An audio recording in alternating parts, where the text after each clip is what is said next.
ওং অজ্ঞানতিমিরন্ধস্য জ্ঞানাঞ্জনশলাকয়া চক্ষুর্মিলিतं येन তস্मै শ্রীগুরবে নমঃ। বাঞ্ছাকল্পতরুভ্যশ্চ কৃপা সিন্ধুভ্যেব চ পতিতানাং পাবনেভ্যো বৈষ্ণবেভ্যো নমো নমঃ। শ্রীকৃষ্ণ চৈতন্য প্রভু নিত্যানন্দ শ্রী অদ্বৈত গদাধর শিবাসাদি শ্রীগৌরভক্তবৃন্দ। হরে কৃষ্ণ কৃষ্ণ কৃষ্ণ হরে হরে, হরে রাম রাম রাম হরে হরে। অদ্বৈত প্রভু বাড়িতে মহাপ্রভু নিত্যানন্দ প্রভুকে নিয়ে গেছেন, খেতে দিয়েছেন। অদ্বৈত নিত্যানন্দ কহে, আমার পেট না ভরিল, লইয়া যাও তোর অন্ন কিছু না খাইল। এত বলি এক গ্রাস অন্ন হাতে লইয়া উঝালি ফেলিল তাগে, যেন ক্রুদ্ধ হইয়া। রেগে গেছে, অন্ন ফেলে দিচ্ছে। ভাত দুই চারি লাগে আচার্যের অঙ্গে, ভাত গায়ে লইয়া আচার্য নাচে বহুরঙ্গে। প্রসাদ ফুটা,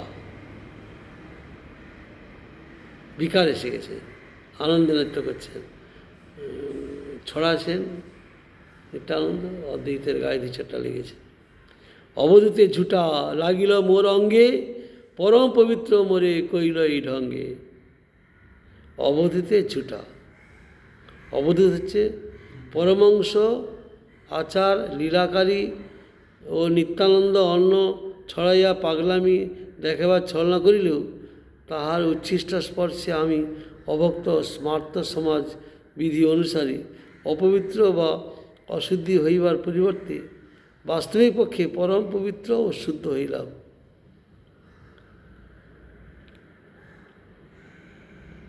বৈষ্ণব বা পরমংশের উচ্ছিষ্ট মহাপ্রসাদ, উহা স্বয়ং চেতনময় বাস্তব বিষ্ণু সদৃশ। উহা অভক্তের ইন্দ্রিয় তৃপ্তিকর জড়ের ভাত ডাল নহে। বর্ণাশ্রম অতীত পরমংশ শ্রেষ্ঠ শ্রী গুরুদেবের এবং পরমংশ অর্থাৎ বৈষ্ণবগণের উচ্ছিষ্ট স্পর্শ সেবন অঙ্গ সেবন সঙ্গ প্রাকৃত জীবের হৃদয়ে স্থিত যাবতীয় হরিবিমুখ দূরীভূত করিয়া তাহাকেও যে অপ্রাকৃত পরমংশ দাসস্বরূপ শুদ্ধ ব্রাহ্মণত্বে প্রতিষ্ঠিত করে, ইহা আচার্য ছিল অদ্বৈত প্রভু স্বয়ং মূঢ়জীবের মঙ্গলের জন্য বলিলেন। তাহলে কী হলো এখানে?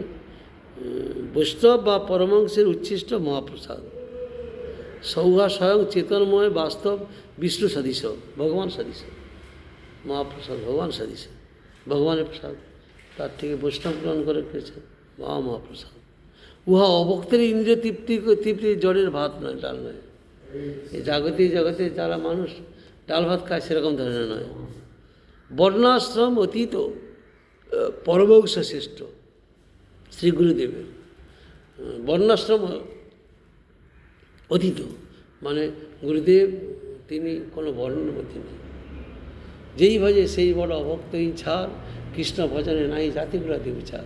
যিনি ভগবানের ভজন করেন তার কোনো জাতকুল বিচার নেই। পরমংশ অর্থাৎ বৈষ্ণবগণের উচ্ছিষ্ট স্পর্শ সেবন সঙ্গ। বৈষ্ণবগণের উচ্ছিষ্ট যদি গায়ে লাগে,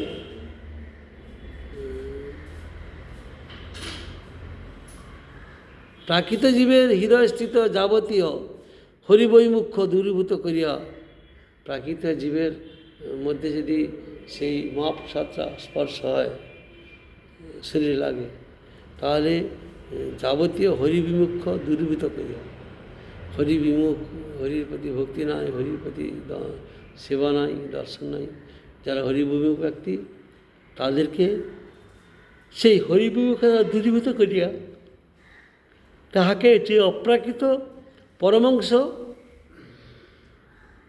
দাসস্বরূপ শুদ্ধ ব্রাহ্মণত্বে প্রতিষ্ঠিত করে। ইহা আচার্য ছিল অদ্বৈত প্রভু স্বয়ং মূঢ়জীবের মঙ্গলের জন্য বলিয়াছেন। অদ্বৈত প্রভু মূঢ়জীবের মঙ্গলের জন্য বলেছেন এই কথা।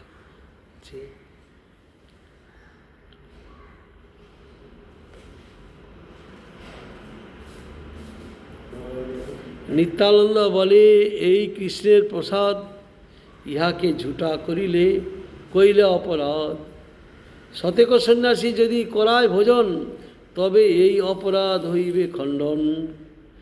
একটা বৈষ্ণবের প্রসাদকে যদি ঝুটা বলা হয়, অপরাধ হবে। আর এই অপরাধ শত সন্ন্যাসীর যদি ভোজন করা হয়, তবে এই অপরাধ খণ্ডন হবে। আচার্য কহে, না করিব সন্ন্যাসী নিমন্ত্রণ, সন্ন্যাসী নাছিল মোর সব স্মৃতি ধর্ম। আচার্য বলছে, অদ্বৈত বলছে, না সন্ন্যাসী নিমন্ত্রণ করবো না, এই এসে আমার সমস্ত ধর্ম নাশ করলো। অদ্বৈত আছে নিত্যানন্দ প্রভু সন্ন্যাসী বলে, ওই অবধূত বলে, ওই এসে আমার সমস্ত ধর্ম নষ্ট করে দিল। এত বলি দুইজনে করাইল আচমন, উত্তম শয্যাতে লইয়া করাইল শয়ন। লবঙ্গ এলাচি বীজ উত্তম রসবাস, তুলসী মঞ্জরি স তুলসী মুখবাস। সুগন্ধি চন্দনে লিপ্ত কইল কলেবর, সুগন্ধি পুষ্পমালা আনি দিল হৃদয় উপর। আচার্য কইতে চাহে পাদ সম্মোহন, সংকুচিত হইয়া প্রভু বলেন বচন। আচার্য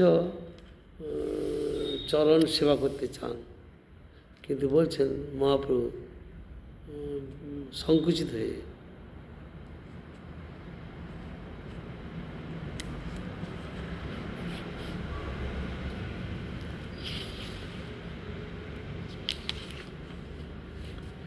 বহুত নাচাইলে তুমি ছাড়ো নাচান, মুকুন্দ হরিদাস লইয়া করহ ভোজন। তবে তো আচার্য সঙ্গে লইয়া দুইজনে করিল ভোজন, ইচ্ছা যে আছিল মনে।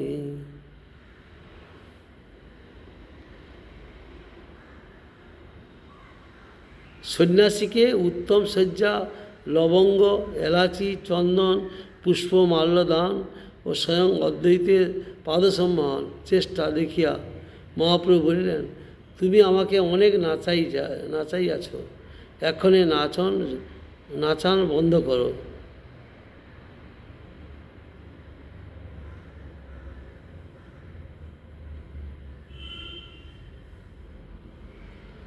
তবে তো আচার্য সঙ্গে লইয়া দুইজনে করিল ভোজন, ইচ্ছা যে আছিল মনে।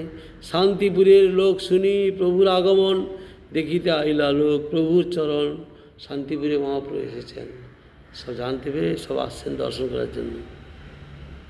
হরি হরি বলে লোক আনন্দিত হইয়া, চমৎকার পাইল প্রভুর সৌন্দর্য দেখিয়া। গৌরদেহ কান্তি সূর্য জিনিয়া উজ্জ্বল, অরুণ বস্ত্র কান্তি তাহে করে ঝলমল। আইসে যায় লোক সব নাই সমাধান, লোকের সংকটে দিন হইল অবসান। সন্ধ্যাতে আচার্য আরম্ভিল সংকীর্তন,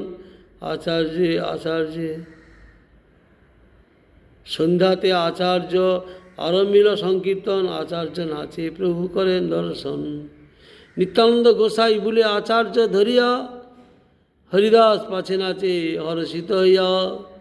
কি কবহ রে সখী আজুক আনন্দ ওর, চিরদিন মাধব মন্দিরে মোর।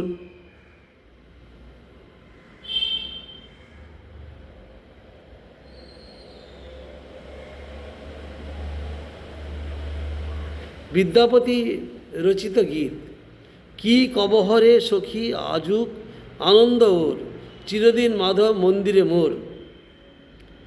পাপ সুধাকর যত সুখ দিল, পিয়ামুখ দর্শনে তত সুখ ভেল। আচর ভরিয়া যদি মহানিধি পাই, তব হাম পিয়া দূর দেশে না পাঠাই। শীতের ওড়নি পিয়া গরিশির বা বরিশার ছত্র পিয়া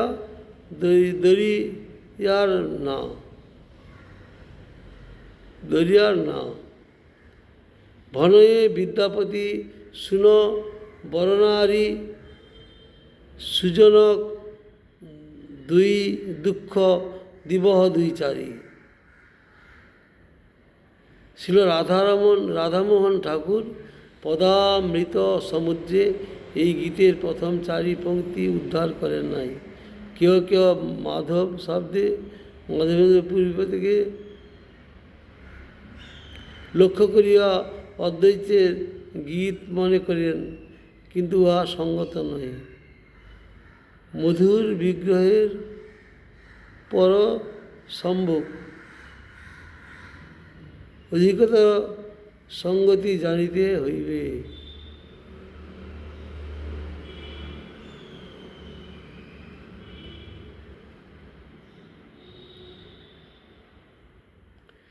এই পদ গাওয়াইয়া হর্ষে করেন নর্তন, শ্বেত কম্প পুলক্রাশ্রু হুঙ্কার গর্জন।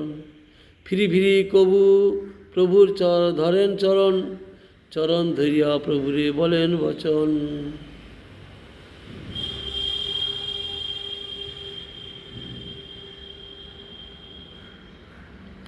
অনেক দিন তুমি মোরে বেড়াইলে ভান্ডিয়া, ঘরেতে পাইয়াছি এবে রাখিব বান্ধিয়া। অদ্বৈত আচার্য মহাপ্রভুকে বলছেন, অনেক দিন ঘুরে ঘুরে কাটি গেছেন, এবারে পেয়েছি, এবারে বাড়িতেই রাখব বান্ধিয়ে। এত বলি আচার্য আনন্দে করেন নর্তন, প্রহরে রাত্রি আচার্য কইল সংকীর্তন। প্রেমের উৎকণ্ঠা প্রভুর নাহি কৃষ্ণ সঙ্গ, বিরহে বাড়িল প্রেম জ্বালায় তরঙ্গ। ব্যাকুল হইয়া প্রভু ভূমিতে পড়িলা, গোসাই দেখিয়া আচার্য নিত্য সম্বরিলা। ব্যাকুল হইয়া প্রভু ভূমিতে পড়িলা, এমন নৃত্য করছেন। গোসাই দেখে আচার্য নিত্য সম্বরণ করলেন। প্রভুর অন্তর মুকুন্দ জানে ভালো মতে, ভাবের সদৃশ পদ লাগিলা গাইতে।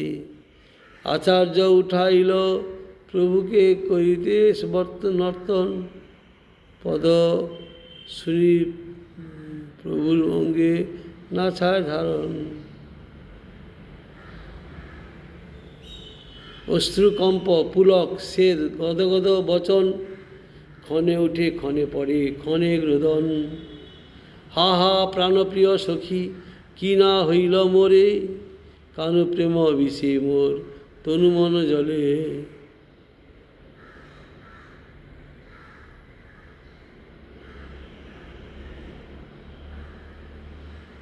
রাত্রি দিনে পড়ে মন সোয়াস্তি না পায়, যাহা গেলে কানু পাও তাহা উড়ি যায়।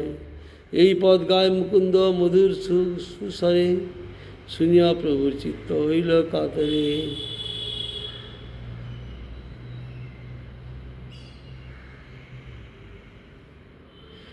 নির্বেদ বিষাদ হর্ষ চাপল গর্ব দৈন্য, প্রভুর সহিতে যুদ্ধ করে ভাব সৈন্য। জলজল হইল প্রভু ভাবের প্রহারে, ভূমিতে পড়িল শ্বাস নাহিক শরীরে। দেখিয়া চিন্তিত হইলা যত ভক্তগণ, আচম্বিতে উঠে প্রভু করিয়া গর্জন। বল বল বলে নাচে আনন্দে বিহল, বুঝে না পা যায় ভাব তরঙ্গ প্রবল। নিত্যানন্দের সঙ্গে বলে প্রভুকে ধরিয়া, আচার্য হরিদাস বলে পাছে তো নাচিয়া। এই মতো প্রহরে নাচে প্রভুর সঙ্গে, কবু হর্ষ কবু বিষাদ ভাবের তরঙ্গে। 3 দিন উপবাসে করিয়া ভোজন, উদ্দণ্ড নিত্যেতে প্রভুর হইল পরিশ্রম। তবু তো না জানে সম প্রেমবিষ্ট হইয়া।